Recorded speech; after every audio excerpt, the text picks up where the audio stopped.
Following the Israeli military raid on the northern occupied West Bank city of JENIN that took place on Monday, a sixth Palestinian has died. Before the latest development, 5 Palestinians, including 1 minor, were killed and more than 90 other people injured. The Palestinian Health Ministry says Amjad Aref Aljas, aged 48, succumbed to his pains from the intensity of his wounds on Tuesday morning after he was shot in the stomach. Separately, Israeli forces also shot dead a 20-year-old Palestinian male near Bethlehem in the southern occupied West Bank, bringing the total Palestinian death toll since Monday to 7. At least 22 injured Palestinians are now believed to be in critical condition, including a 15-year-old. And for more on the West Bank crisis, journalist Francis Hugh joins me live from Ireland. Thank you for joining us on the news. It's the first time in years that the Israeli military has used, attack helicopters in the West Bank. What would you say is responsible for what seems an escalation, a sharp escalation of fightings in this area? I think what we're witnessing is the further movement of the Israeli society to the right through the elections recently that returned Netanyahu as Prime Minister and brought more right-wing members, especially people connected, politicians connected with the settler movement, into power, including people like Ben Giver, who are violently anti-Palestinian. They're very much pro the settler movement. And I think what we're witnessing in Jenin, especially with the use of the attack helicopters, is the further demonization and dehumanization of the Palestinians. Many civilians shot, murdered and martyred, many injured, homes destroyed, firing missiles in built-up suburban areas. This is more like the war in Ukraine than it is some type of what the Israelis would consider to be an internal security problem, when in effect they are illegally occupying the West Bank and Gaza. And so far in 2023, they have murdered over 170 Palestinians, to include men, women and children, with thousands more injured and many people becoming displaced refugees within their own communities. Well, in the past 18 months, we've seen Israel intensify its raid into Palestinian cities, and the casualty rate on both sides have reached levels we've not seen in many years. Precisely what does this say about the U.S.-led attempts to de-escalate tensions in the West Bank? The United States administration and Joe Biden are not interested in peace in West Asia. If they were, they wouldn't be in Syria. They wouldn't have invaded Iraq. They wouldn't have destroyed Libya. They wouldn't be trying to contend with Iran. America gives political cover. It gives the fig leaf of responsibility and democracy and accountability to the Israeli state. But the US is Israel's main backer to the tune of $4 billion per annum. While there are countless millions who are homeless in America, while American infrastructure struggles to survive, as bridges collapse, as trains appear to crash and derail almost on a daily basis, America is protecting and providing assistance militarily and financially to Israel. So when they call for peace and de-escalation, what they are actually calling for is pacification of the Palestinian right to use arms under international law to defend themselves and indeed rid themselves of an illegal colonial occupation by the apartheid Israeli state.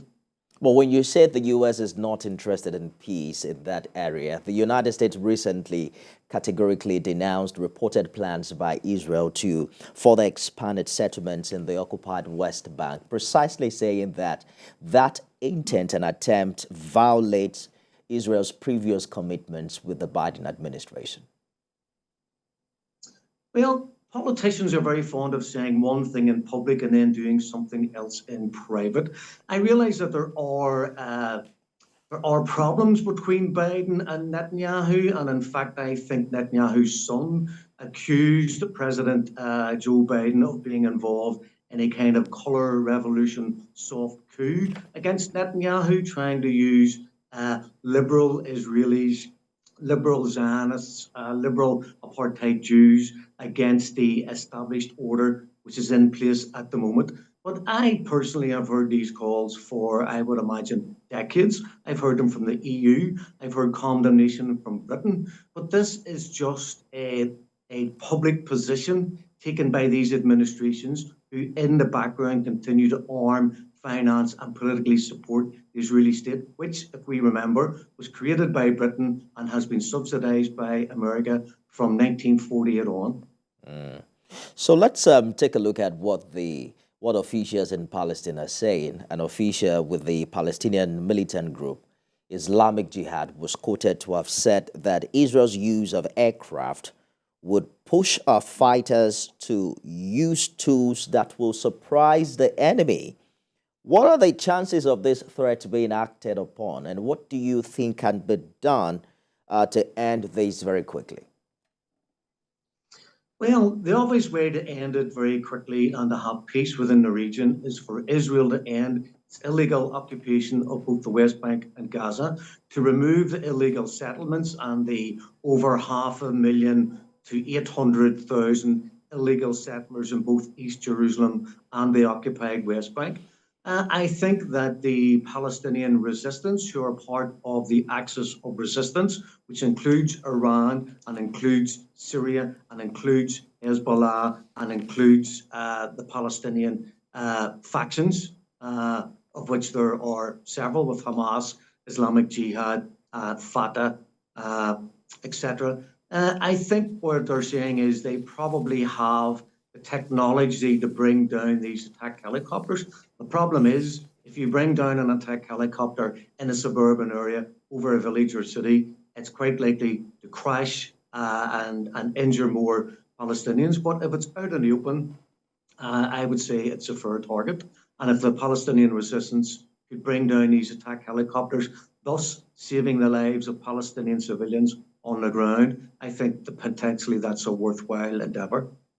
But do you think that this crisis is getting the amount of international intervention it requires? Absolutely not. I'm in Belfast in Ireland, what I consider to be the occupied part of Ireland, still under British financial and political occupation, the military occupation.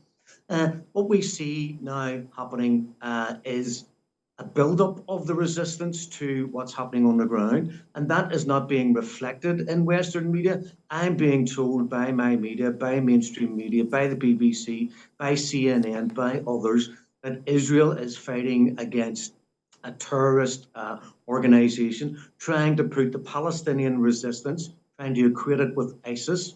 ISIS are bloodthirsty terrorists created by the CIA and the American administration in order to destabilize the region for regime change. Palestinian resistance group are national liberation armies. They are anti-colonial organizations that are fighting a colonial occupation of their land, which they're entitled to do under international law. If only the people in the West were told the truth, perhaps more people would be awake to the plight of the Palestinian people, and more people would come to their aid and demand that Israel, the apartheid state, be dismantled, firstly from within Israel, and secondly from without, by the European Union, by the West, increasingly by Iran and Russia and China and the Shanghai Cooperation Organization and the Belt and Road Initiative, which will all further isolate Israel going forward to the next decade. Well, I bet the U.S. would definitely disagree with you, particularly on how many of these terrorist groups were formed. We're hoping that there will be more international intervention and that peace will be restored to that part of the world. Journalist Francis Hugh joins us live from Ireland. Thank you so much for talking to us. Thank you. Now let's turn our attention now to the war between Russia and Ukraine that is still generating diplomatic tension. NATO is yet to make Ukraine a member, although its allies are offering the nation support. Ukraine says Russian forces are facing the heat of counteroffensive and are being pushed backwards. We have details in this report. NATO Secretary General Jens Stoltenberg says although a formal invitation has not been extended to Ukraine for NATO membership, efforts are underway to bring the country closer to NATO. Mr. Stoltenberg emphasizes that NATO's door remains open and that the decision to invite Ukraine lies with the country and its allies, not Russia. He emphasized the importance of increased defense spending and meeting capability targets to ensure peace and security.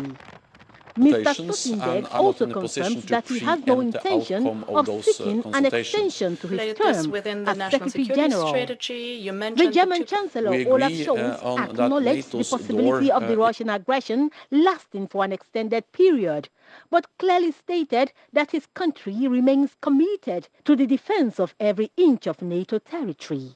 We agree on that NATO's door is open. We have demonstrated that with the invitation of Finland and Sweden.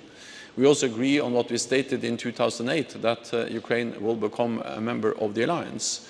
We also agree that it's not for Russia, but for Ukraine and NATO allies to decide when the time is right to invite Ukraine. Russia doesn't have a veto over NATO decisions. On the flip side, in Ukraine, President Volodymyr Zelensky has addressed the Supreme Commander-in-Chief staff meeting on his country's counter-offensive.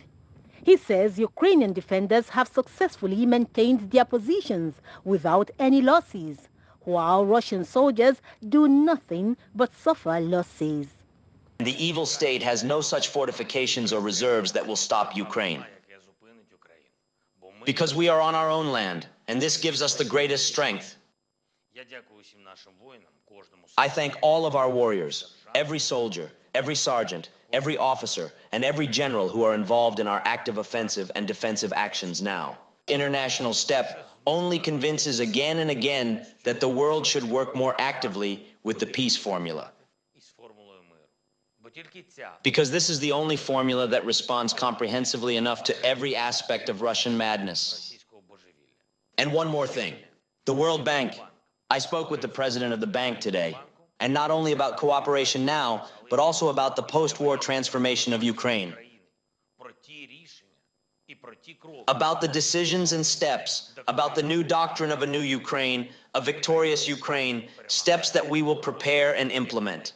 Meanwhile, the Ukrainian military says intense battles have continued in the country's eastern Donetsk region as Kyiv tries to dislodge Russian troops from southern areas.